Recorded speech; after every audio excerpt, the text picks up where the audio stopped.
channel 251. Please remember to download both the Barn Burner and ZingoTV apps in their respective app store on iOS and Android devices. While you download, make sure to rate and leave a comment, and both apps are free. ZingoTV is also available on Google Chromecast, Amazon Fire and Fire TV sticks, Roku and Roku sticks, also on all smart TVs 2016 forward. But Amateur Hour is over, and I'm joined by Brooke Avery, my co-host, and in about 15 minutes, we're going to be joined by a very special guest, my team president of the Toronto Six, Digit Murphy, and now she's also taken on the role of head coach. But first of all, Brooke, how are you doing today? Doing all right, Lens. I'm just so excited. Like you said it perfectly. Amateur Hour's over. Like, first episode's out of the way. We got the jitters out. We worked out some kinks here and there, and we're ready to go. We got rebranded. We got logos now. We got images. It's awesome. Like, I feel like we're a big deal now. And we got a lot of comments from last time, so we're getting the feedback. We're taking it in, and now here we are. So I'm so excited. How about you?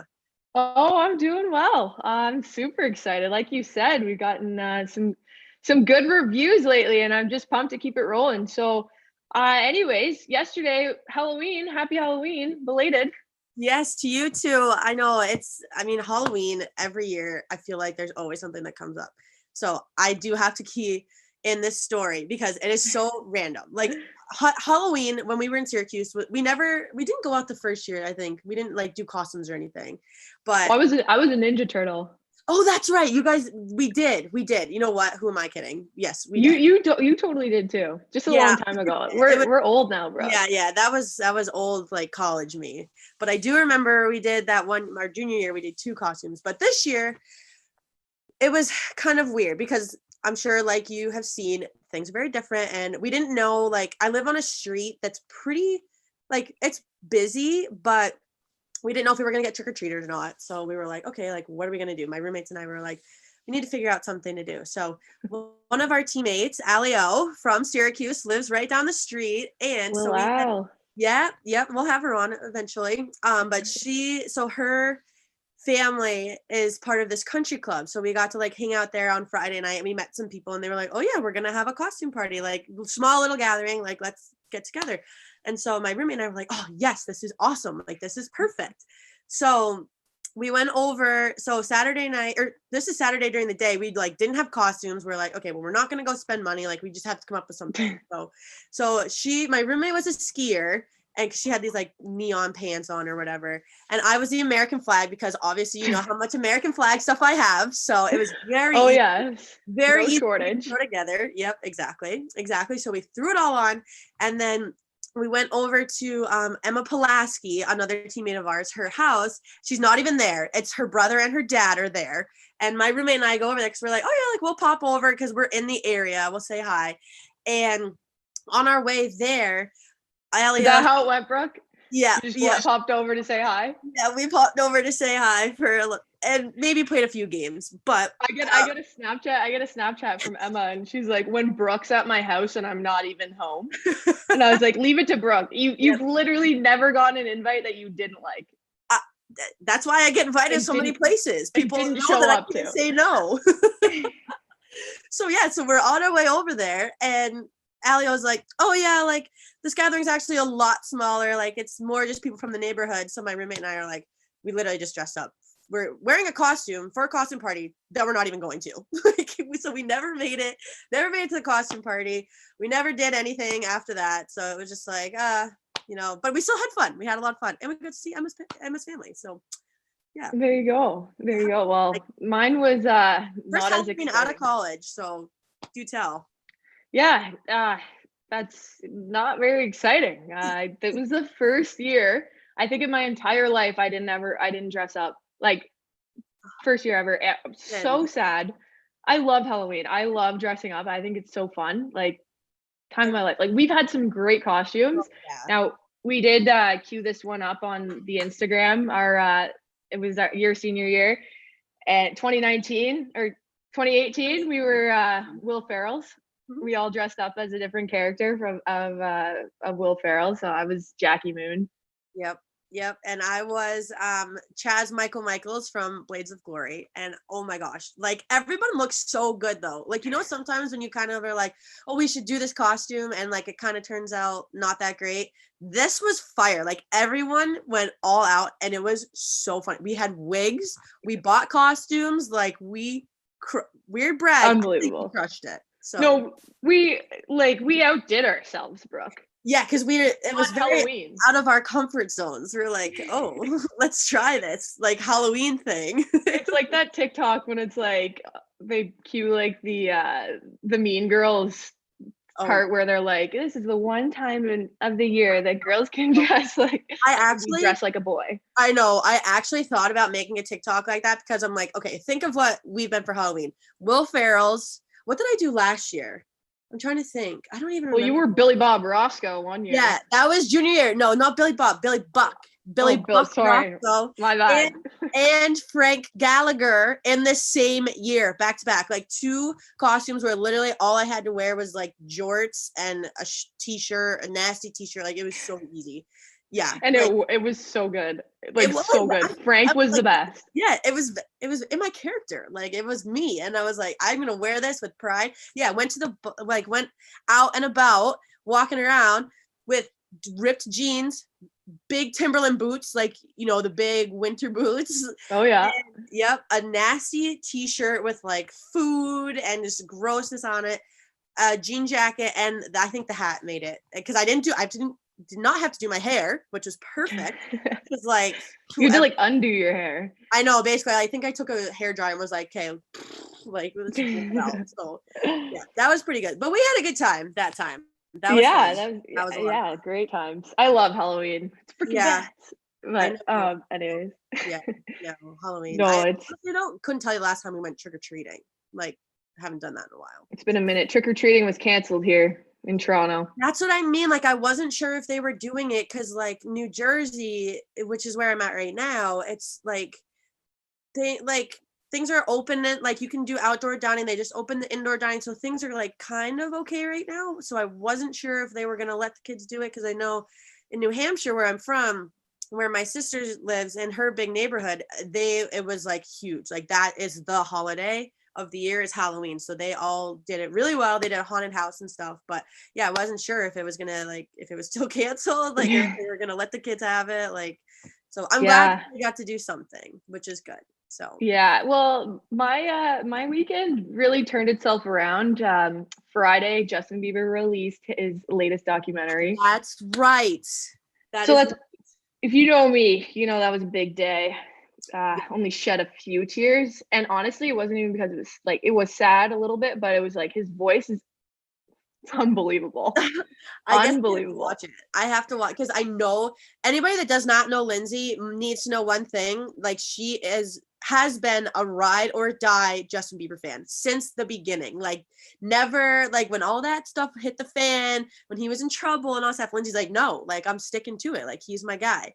And listen, in this documentary, he is like so healthy. You could just tell, you can see it, like, and he looks so good. Wow. It's unbelievable. And he sings "That Should Be Me." I almost lost it.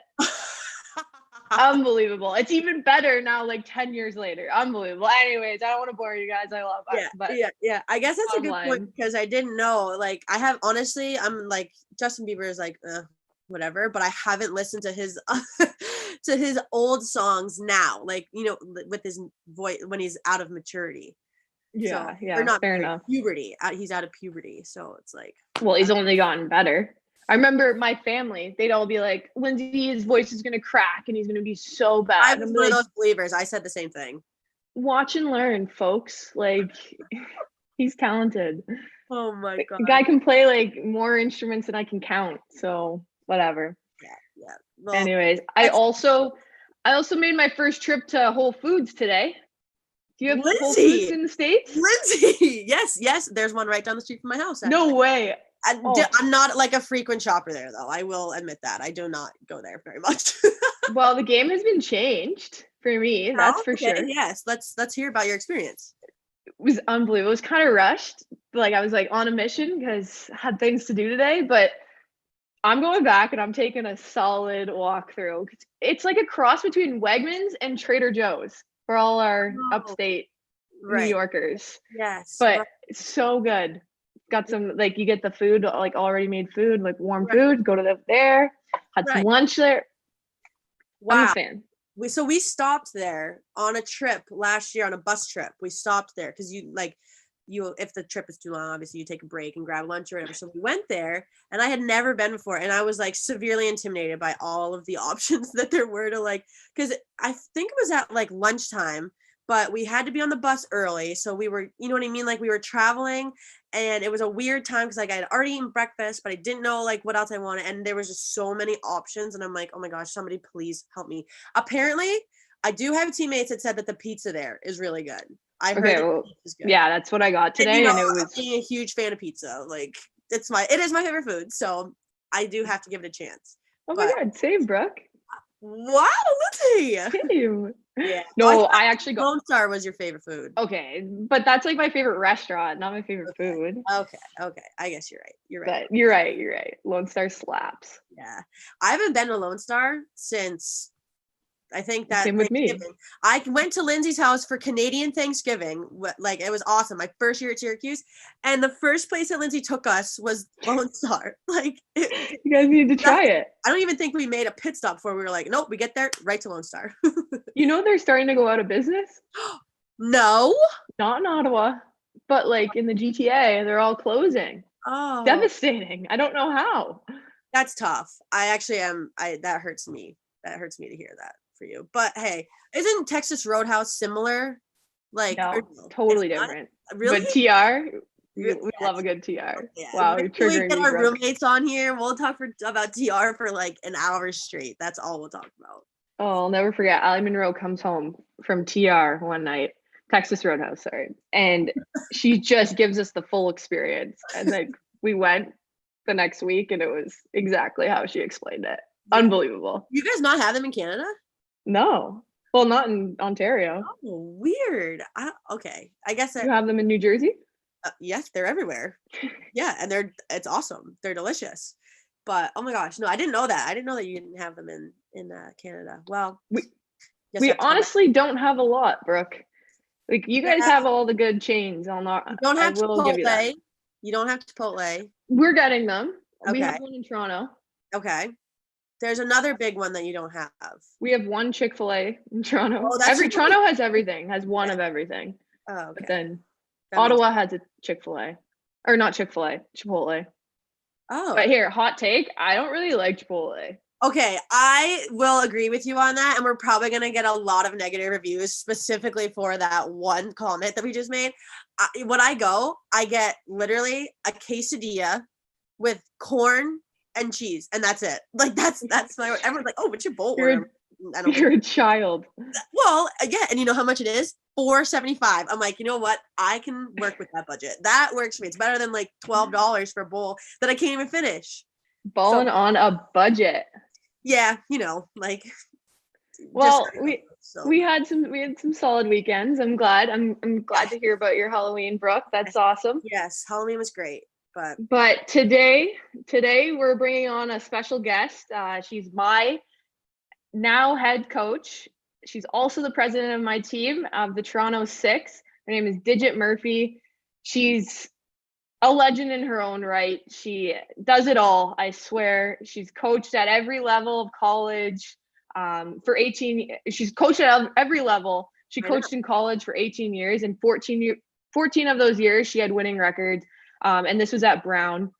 Right. She became one of the most winningest college coaches in the NCAA, and the most winningest coach as a female coach, which is kudos to that. There's not too many female coaches out there, so that's pretty exciting.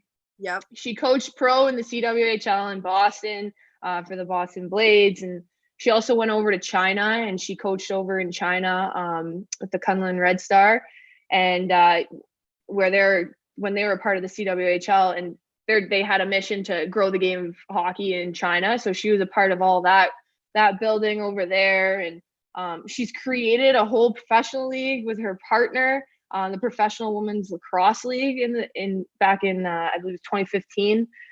which is pretty spectacular, not easy to do. She started up my team from scratch. She's been on that team, bringing it all together in Toronto.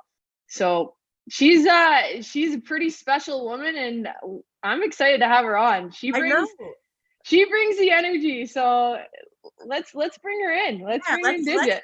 I know. I mean, I'm excited to have her because honestly, I've known the name forever. Like I really have. Growing up playing hockey, like I knew. So we're so lucky to have her. Here she is. Hello, Digit Murphy, ladies and gentlemen. What is going on, kids?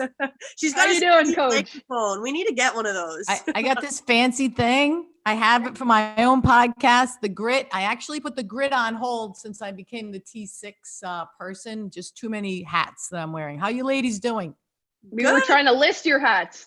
There's so many. Right. I could go on. I'd be here all day. It's called the Digit Murphy ecosystem. Get in there. Be part of it. Yep.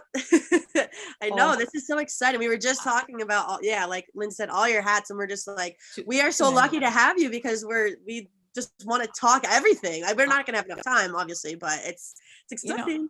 When you get this old, you just have a lot of things to talk about. So, ask your parents, they got a lot to talk about too, but you don't want to hear from them, which is awesome. My kids don't want to hear from me. So right. That's awesome. Well, I really wanted to ask a question right off the bat because I'm from New England and obviously a big Boston sports fan.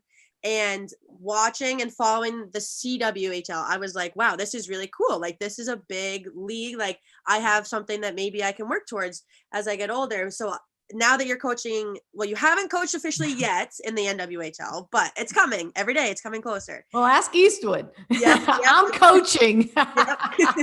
So I just want to know, like, what are you expecting for the upcoming season? What do you think is going to be similar or different to your experience with the Blades? And then obviously moving forward too. I mean, that's like such a huge question. How do I unpack that?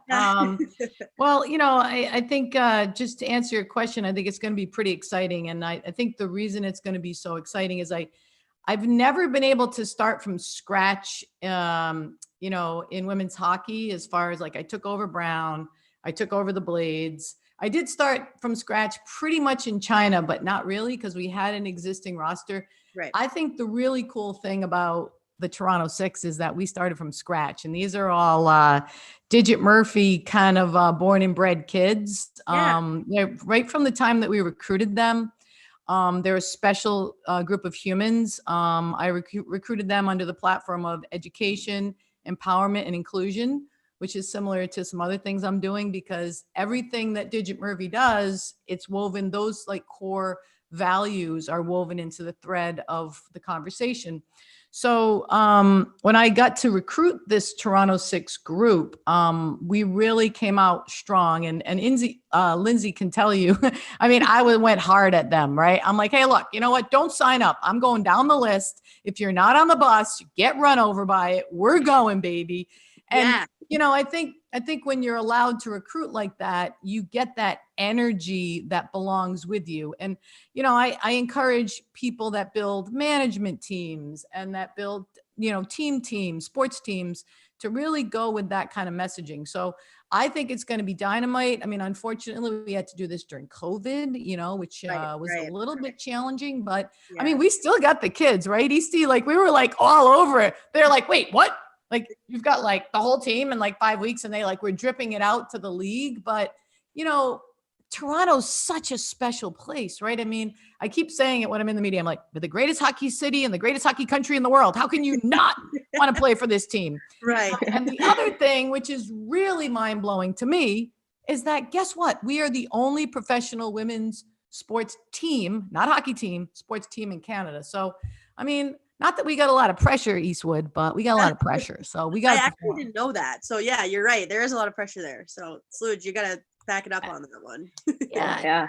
And as far as like, I had unbelievable teams with the Blades. Like, the first year was probably my most special year with Caitlin Cahow and Kate Buser.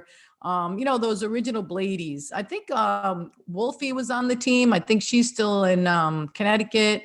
I mean, Anya, I think, was part of one of those teams. So, there's a storied history with the Boston Blades, because the really, the funny thing, I mean, I'm like, I can't believe that it just keeps happening to me. Not me, but you know, the way I keep being recycled. So in 2013, we were the only women's hockey team in the US that was a Canadian league, right? When I started. And now we're the only franchise in Canada from the NWHL team. I'm like, what? Right. What? You can't make this stuff up. But it's just crazy. It's like, you know, it's the same dream, you know, different day. Right. It's coming full circle. And I think now it's time that we start, you know, instead of going in a circle, it's time we gotta grow. We gotta go up and keep expanding it. So how do you think that, where do you see that the direction of women's hockey going? I mean, that's a good segue. You know, I think that, you know, Commissioner Danny Ryland for those 6 years, you know, has really taken it to the level that, you know, it could go to. And now that we're expanding and she's going to sell off the franchises and Tyler takes over, I mean, it's really elevated the conversation from a business standpoint, which we've always needed. And I think what happens in the women's sports space is people forget that we're very young, right? I mean, the NCAA sports really didn't start growing till the mid to late 90s, okay? So you're talking 20 years, the NCAA, it took for you to be able to have that scholarship to go to Syracuse, right? I mean, it took a long time to grow the NCAA to where it is.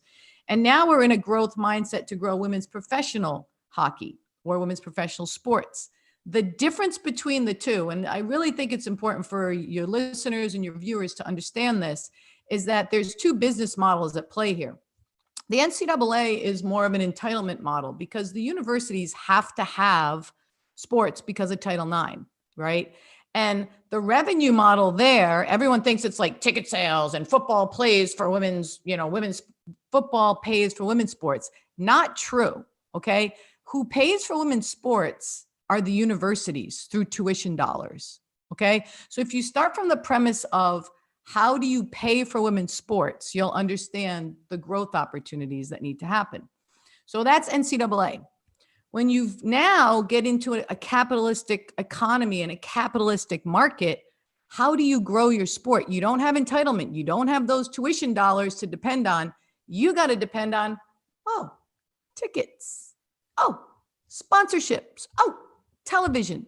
And I think what ends up happening is we've gotten into this entitlement mindset as women to say, we deserve it. Yeah, we do, but we also have to prove ourselves and prove our mettle in a way that grows it quicker, and we engage everyone. And that's why when we build the T6, every single person on our roster understands that mindset. So that's why we talk about education, not education just in the public, education of the players, education of the model. So now with Tyler and at the helm, she can take this business model from, you guessed it, minor league baseball, where she came from. Think about it. If she owned 6 minor league baseball clubs, what better model, franchise model, is there to grow that from? So she has that really cool mindset that she can bring from a business perspective. She's a woman. She's a trailblazer. She's an unbelievable role model.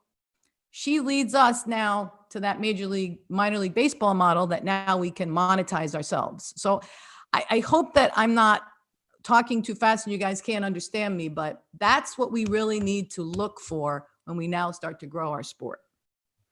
Yeah, that's awesome. I mean, Lindsay, I don't know if you want to weigh in on that at all. But I like, this is like you said, that's very, like, it's different. I've never really heard that part of it before. So obviously we talk about like having a business model and things like that, but getting that explanation definitely. And I think you said it right for all of our viewers too, like that, you know what I mean? We're players and we didn't even really know exactly that standpoint. Well, here we the go. only reason you know that is because you're old, right? And there's very, no, and I mean that, you know, it's funny, but it's also old, meaning experience, been in the game literally since 1972, since Title IX happened, you know, like 10 years old in 1972. And, you know, actually getting that opportunity to be one of the first recruited athletes at Cornell, to benefit from that Title IX, like Lindsay now and you are benefiting from from those from these pioneers. So you guys really are the pioneers for the next generation. You just don't know it. Right. Cool. That's cool when you put it that way. You are. Yeah. You got a big responsibility, man. I can't keep banging the drum in my ecosystem. You guys need to pick it up. Start banging, people. Start banging. Yeah, I think I'm ready to go. Like I'm ready to I know. This is every conversation. Every time I get off the phone with Digit, I just want to go and do something to like solve world hunger or something. But you can lead every day. That's what the series is about, right? I mean, it's about everyday leadership, and everyone can do it. And I think people are like, well, what does that mean? Everyone thinks that a leader has to be a coach or a manager or the president or a senator. That's not true. Every day, moms and dads lead, by just being role models for their kids, right? You can lead in the locker room by just, when someone's saying something negative, or the coach maybe say something negative, like you pick that person up. That's being a leader, right? It's doing crazy things like volunteering. You're a parent-teacher organization in school. It's learning about your school budget. It's about getting on a committee. Like, I think what we've lost in, we've gotten a little lazy, I think. We're not engaging. And I think leadership is about engagement. So those are some of the things that we'll be talking about in my series. And that's what I like to talk about every day. So when people are like, yeah, I want to go, it's because I'm like, come on, people, we don't have enough time here. So that's kind of how I think. So, and I drink a lot of coffee. Needed. Well, and for everyone who doesn't know, Digit just launched a little series on social media. Anyone can lead. So you'll have to go check her out on Twitter, Instagram. She's there. At Digit Murphy. At Digit Murphy. 37 seconds is coming back, by the way. 37 seconds. I got to bring it back. Everyone's asking me. Yeah, I know. Well, can you hit us with one right now? 37 seconds, because Title IX only has 37 words. Look it up. Every day, people, you need to lead by example. You need to get out in your community. You can do something. You need to execute. And guess what? On November 2nd, if you're in the USA, you need to vote. That's 37 seconds, because Title IX only has 37 words. Out. Boom. Boom. I'm fired up right now. Every day. Whoa. Yeah, literally. That's awesome. Digit, with that, I know you really harp on female leadership as well, and growing female leaders as well, and getting them in positions of leadership and power. So can you speak to that a little bit on why it's so important to have female leaders and to grow that? Yeah, I mean, as we know, there's this conversation that's happening now in the world where I personally think it's a little out of balance, right? I mean, I think we have, and it's not that you're against men, right? It's like you're for women, and it's gotten a little imbalanced because people are talking about systemic change and how the systems are in place right now that kind of hold marginalized populations back, one of which is women. Like, I mean, people probably don't know this, but the Equal Rights Amendment isn't even ratified in all 50 states. So like there's crazy stuff that's happening in the US, and granted, I'm in Canada, but I'm just saying, like, there's a lot of conversation that needs to happen. So, as you talk about women's leadership, we need to be out there in conversations in business, in the boardroom. We need to be in conversations in our school systems, in politics, because women do hold up half the world, and we're an important part of the conversation. But it's also that the world is better with a woman's voice at the table. And it's not an either or, it's an and. Like, we need to start to think about a woman's voice as something that's a good thing. We just offer different solutions in a different way. I mean, it's kind of funny. I can give you an example right off the bat. I don't know if you've ever been coached by women, but now you're coached by me. And it's probably a little bit different than you've been coached in the past by some of your male coaches. We talk a lot about you owning your ice. We talk about you owning your responsibility, your body, the way you train. We talk about you making decisions and trusting yourself and not worrying about what I think. And, I think men can coach like that too, but I'm just saying there's just a difference. So it's not better, it's not worse, it's just different. So if you talk about women's opportunities in sport and you see someone like Tyler, right, or me as the coach and the president, or Haley Moore as the president, or Tyler as the commissioner, you now can think, I can be a coach. Oh, I can be a president. So I think You talk about the see it, be it model all around, but it's really important, and especially to little girls, to see their leaders, heroes, and role models on the ice, in the boardroom, in the classroom, as a doctor, as a lawyer. You know, it's happening. And what's so exciting for me is that it happened during my lifetime, right? Because you're talking about someone that when I first got into school, okay, you guys, I went to school in 1965, 66. Like, that's a long time ago. I know I look young, but I'm old, right? So I had to wear a skirt. They forced women to wear skirts. I know, look at your face. You're like, holy crap. Like, no, they literally forced you to wear a skirt. And, you know, I was like, oh no, it's a dress. I can't wear a dress. Like, I went like into like my cocoon, and like, I was really upset. But I mean, it's just, it's time, right? And we're doing great things. And I want to thank you guys, because look at you guys. You now have your own show and you're women, right? And I'm going to say one last thing that people don't know, okay? Up until I think it was the late 50s or the 60s, women needed to have their husband's permission to have a checkbook. Like, really? Like, that's crazy. Yeah. Right? So I'm not against men. It's the system, right? That we've created. Women have created it too. So I know that's a long answer to a short question, but I have a lot to say about it, because when I watch it, I look at things a lot from a gender lens. Not to be like this, you know, we got to stomp, we got to, you know, march on Washington, but, you know, we should, but just to say, like, you know, oh, I'm thinking about it this way. I'm critically thinking through life. Like, why is it different when I say it when I'm a woman than when I'm a man? And I've really lived in an intense environment, an intense career that has really, it hasn't discriminated against me. It's hard to explain. It's like they just look at you differently because you're female. Yeah. Okay, I'll shut up. No, that's no, another that's question. awesome.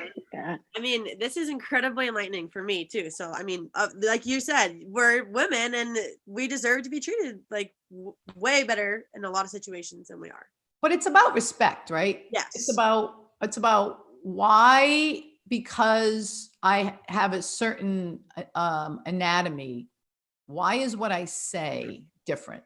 You know what I mean? That's the thing. Like, we're humans, right? Right. And what thing has happened to us, whether it's, you know, DNA wise or social, the way that, you know, society kind of socializes you to make that happen. And I think that's what we always have to ask ourselves. But I do want to say one other thing though. We can't fight men. We can't fight other women.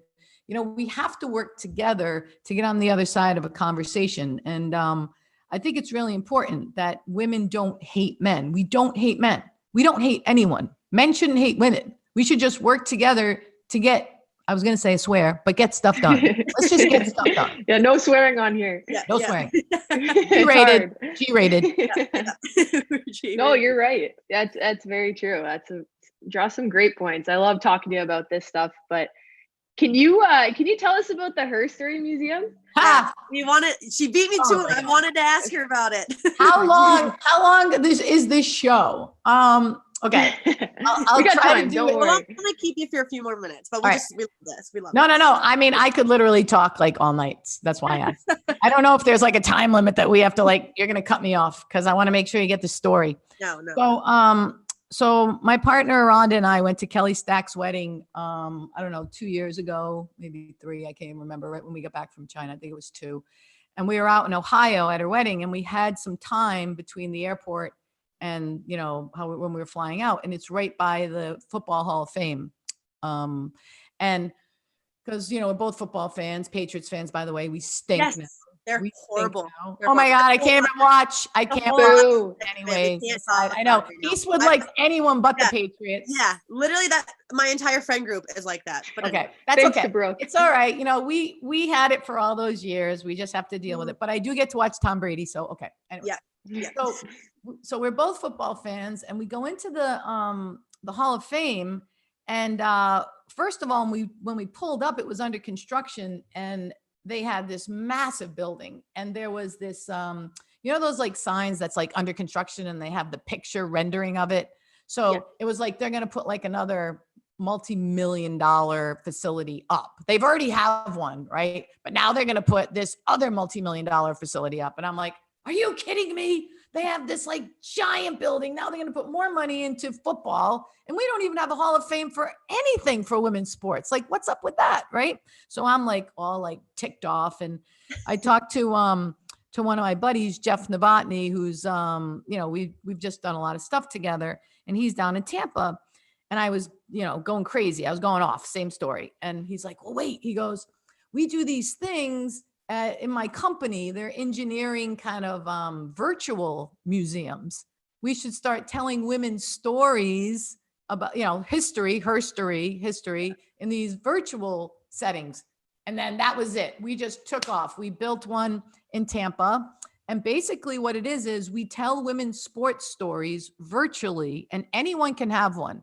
And the way that the Digit Murphy ecosystem actually happens in my head is if I can create all these seeds and plant them around, hopefully, you know how like in the forest when they plant these seeds and they blow around, and the ones that have the greatest, they can deal with the adversity, they stick, and then more grow. And that's kind of the mindset. So the H.E.R exists to tell women's sports stories virtually. So it makes it an affordable way to have a museum to tell women's sports stories. I know, that's crazy. How's my brain think? It's awesome. No, I mean, I totally agree. Because Lindsay actually mentioned that before. And I'm like, I definitely have heard of the H.E.R before, but I wasn't sure exactly what it was. But it's so, like you said, there is no other platform to celebrate. None. Zero. Yeah, but what's up with that? Like, why? I forgot the best part of the story. I forgot the best part. Okay. So when I was telling Jeff the story, before I was telling him the story, I go, you know what I'm going to do? I'm going to buy a bus. And I'm going to drive it around with like all the paraphernalia in it. Right. And he's like, no, you're not buying a bus. Let's put it in like a building. And there's panels on the wall in the buildings, and you hover over it with your phone and it pops up. The story pops up on your phone. That is so cool. Yeah. Oh my gosh. I know, it's really cool. And it could and so for any people listening or watching, if you want one, you can call me, and you could have it in business. Because the other inspiration was Hidden Figures. Remember Hidden Figures, where the ladies, the astronauts, yes. They were the computers, the African-American women in the basement that like really made it happen. Like their stories were never told. So between that and the NFL Hall of Fame, we kind of morphed it into this storytelling vehicle on the wall. So if you walk in, you should go on the getherstory.com or .org, getherstory.com or .org.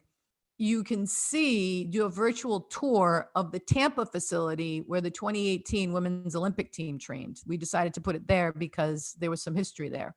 So I know it's a lot, but we get it done.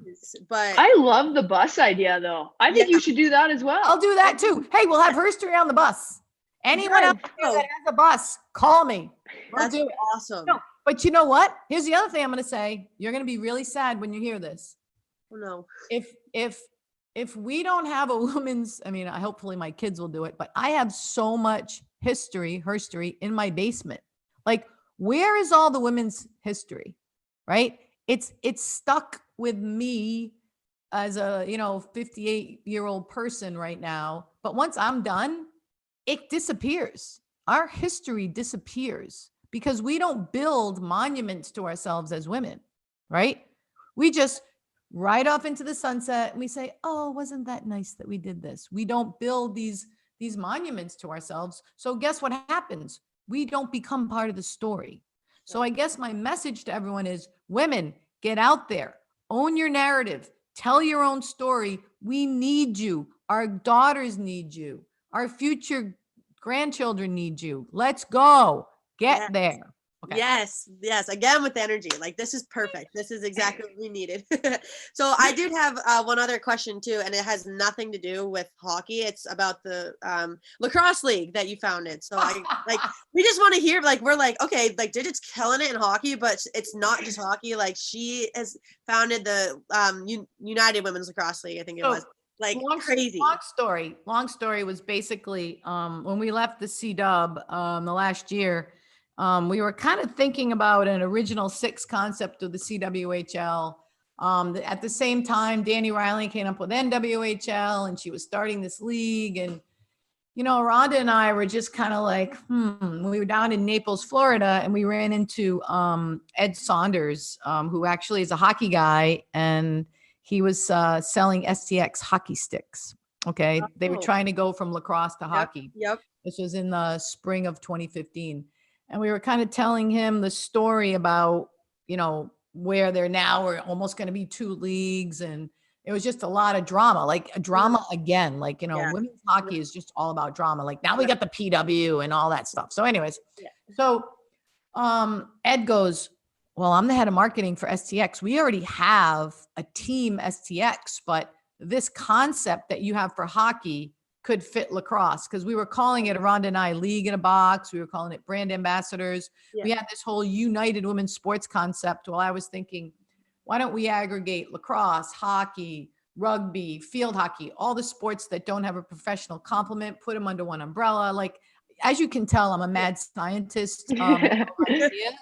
Because, you know, you need that entrepreneurial, creative thought process in business to grow different models, because as we know, the existing model, ladies, it kind of doesn't work for women's sports, because I talked about earlier. So anyway, so he gave us a good chunk of change to start. He gave us all the equipment. He gave us money, and we just went and we started women's professional lacrosse. And let me tell you what we did. This was really cool. We implemented all the different rules now that they have. We did the 2-point shot. We did the, they used to have to stop or something when they had the ball. Like, I didn't even understand lacrosse, but I'm like, I can't, this is, here's me. I'm like, I'm not watching this. We need to fix this. Right. And then they wore skirts. I'm like, I don't think we should wear skirts. The players should not have to wear skirts. And then they had this thing called stick check. They throw the stick down. I'm like, we're not doing that. Like so many things. But the cool part about having women at the table, when you own it, is you can do whatever you want. Right. And let me tell you something. Women don't get that. They just follow the same pattern. And I'm like, why do we have to do what we always did? Let's do something different. I'm telling you another thing. When we did the Aurora games, we did a 2-point shot in hockey, and it was freaking awesome. It was freaking awesome. First, anyone that wants to do a 2-point shot in hockey, you call me. We will tell you how to do it. It's exciting. That's awesome. That is awesome. That's amazing. Let me just say this though. Think about a 2-point shot in hockey, and this is why it was so exciting. If you draw a line around the arcs, that's what it was, and you shoot from outside that arc, okay, and it goes in, it can tip, it can be anything. So Eastwood, if you're at the point and you blast it, first of all, it makes you shoot more. Okay. 100%. 100%. Secondly, listen to this. If you pull the goalie and you're down by 1 and that other team scores, you freaking win the game potentially. That's another thing. That's and true. If you're down by 4 goals, you can get back in the game. So I'm telling you right now, you heard it here first. A woman invented this. A woman, men out there, take this to the NCAA, take it to the NHL, and do it. And I will say another thing that has come true since I started being crazy Digit Murphy. I still think there should be, and people are going to be Digit Murphy haters right now. I still think there should be no checking in hockey at all. I think men and women should play hockey the same way, because if you watch playoff hockey, there's a lot less checking. And I think that it's going to go that way because of concussions. I still say that we need to make sure the players are safe. And why do you have to fight and check? And people will hate me for saying it, but I think that it would make a better game if we didn't check too. So I think that I think just women bring a different voice to the table, or at least we would be more provocative. Right? Yeah, that's true. That's true. Too. Yeah, awesome. Well, one last thing I do want to say too, and I know I keep talking, but it brings to another thing. We love it. Risk taking. Think about women who will not take risks. That's another thing in my educational empowerment inclusion, the series that I'm going to talk about. It's like, we don't take enough risk. We always ask for permission, not forgiveness. And I'm not saying that in a way that we should just go out and break all the rules, but we're always so nervous about breaking rules. Like, and I'm not saying rules are meant to be broken, because I'm not, because there needs to be some kind of order. But at the end of the day, women take way less risks. And sometimes like they'd be afraid to say something like this, right? They'd be afraid to say, let's do a 2-point shot. Yeah. Okay. Because they'd be like, oh, Digit, that's dumb. And everyone would be like, and I'd be like, wait, why is it dumb? And then you talk about it. And then they're like, oh, I wish I thought of that. And then they wait 5 years and then they do it and they don't give you the credit. Yep. You're right. You're not about credit though. It's about how do we get stuff done? Right. And I didn't say the swear. Yep. You're right. You're right. Well, Digit, this has been amazing. Thank you so much for joining us. We could talk all day. I think might have to do a round 2. Follow up. You guys, you're killing it. You're doing great things for women. You're leaders, heroes, and role models right here. I'm happy to be here. I will come on anytime you guys want. And as you can see, I got a lot to say. Thank you for having me. Well, thank you for coming. Yeah, thank you so much. Our audience too, for sure. How do I get off? Do I like shut this down? Are you guys going to shut me off? Or, you want me to keep talking and you can just be like, okay, Digit's still talking. We just shut her off. No, you're good. Thanks, Digit. Bye-bye. See ya. Leave. There you go. Wow. Oh, like, how awesome is she, eh? I'm telling you, like I said, I have never met her before, but I've heard her name for years, and I can now 100% see why. Like, I feel like every time, I mean, you're lucky enough to have her as a coach, but like every time you talk to her, I feel like she has something new to say. Like, I just learned so much in the 30 minutes that we just had her than I've learned in like years of being in hockey. Like, it's right. Incredible. Yeah. And she fires you up. She inspires you. It's crazy. Yeah. She brings the energy. She's awesome. And she's like incredible feminist. Love that. We're definitely going to get her back on for sure. It's because I think we had a lot of things that we didn't get answered. So we're like, oh yeah, we had questions in the bank. For sure. Oh, yeah. She's awesome. At one point when she was talking about the lacrosse sticks, I thought she said SEX sticks. And I'm like, who is making these sticks? Come on. I was appalled. I was like, and you're laughing. I'm like, or like smiling, like, oh yeah. I'm like, what's going on? And then I clued in. That's a lacrosse brand. Yeah. FTX. So good to know. Great stuff and all that. She's awesome. But let's switch gears a little bit here. Let's talk about what's going on in the world, the women's sports world, the hockey world, everything. What's going on? Yeah. So, I mean, one thing that I saw on Twitter, and it was a huge, like, all of my friends were retweeting it, and not just because like it's a great stat, but like it's kind of with our theme for this episode. Like, it's all about the great things that women in sports are doing. So I saw it from the National Women's Soccer League, and the exact stat, I'm going to read it. Television viewership for the year over year in 2020 grew by 500%. Like, incredible. Like, so they said that every match so they had a bubble tournament this summer. Every match averaged 383,000 viewers. Like, because what happened was they signed this deal with CBS, a broadcast deal with CBS. Like, I'm telling you, this is exactly what we are trying to get done. Like, Anya fights for all the time. I see it all over Twitter. It's like, give us a chance and we're going to prove to you why we deserve that. So it was insane. So the final game got like 650,000 people to watch it, I think. So social media stats were up, news coverage was up. Like, it was insane, all because of a deal from CBS. Like, and I read that the prior to that Challenge Cup, the league's average viewership record for a broadcast was only 190,000. So there it is. Like, and that was from 2014. Yeah. It's awesome. And it just proves that, the market's there, and it's people want to watch women's soccer, women's sports. So it's there. We're just got to climb that mountain there. It's coming. 100%. Yeah, definitely. And then another big thing too, I mean, you can probably talk about this a little bit more, but like Blake Bolden, for anyone that doesn't know, Blake Bolden played college hockey at BC, and she played in the NWHL for a few years, played in Buffalo. And so she now she was hired by the Los Angeles Kings back in February, and that was huge, like a big monumental thing. And now she's officially become the first Black female scout in NHL history. So again, like massive accomplishment. And like, we're just so happy. So we're definitely gonna have to work on getting her here too, because I'd love to hear her story on that. Absolutely. Well, she's just breaking barriers left, right, and center. She played in the CWHL, like you said. She won the Isabel's Cup in 2016 with the Pride.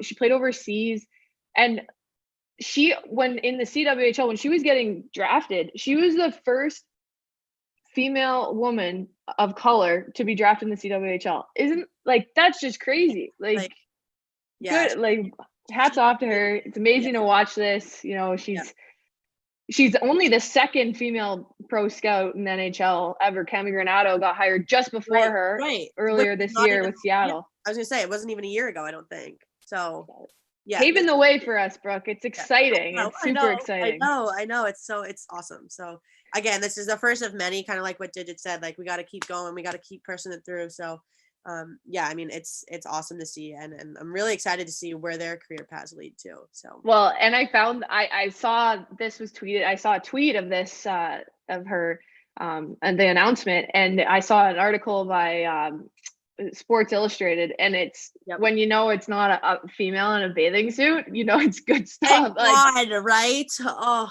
right. And she's getting an article, and she's not in a bikini, so love that. Love to see that. There's other good things going on there. But no, another thing we have to talk about: Justin Turner tests positive and then heads out on the field, like to celebrate with his team. And they got LA Dodgers. Like, come on, man. I know. Like, I get it. I again, this is probably going to be like unpopular opinion, but like, I get it. You just won the World Series, like sick, awesome.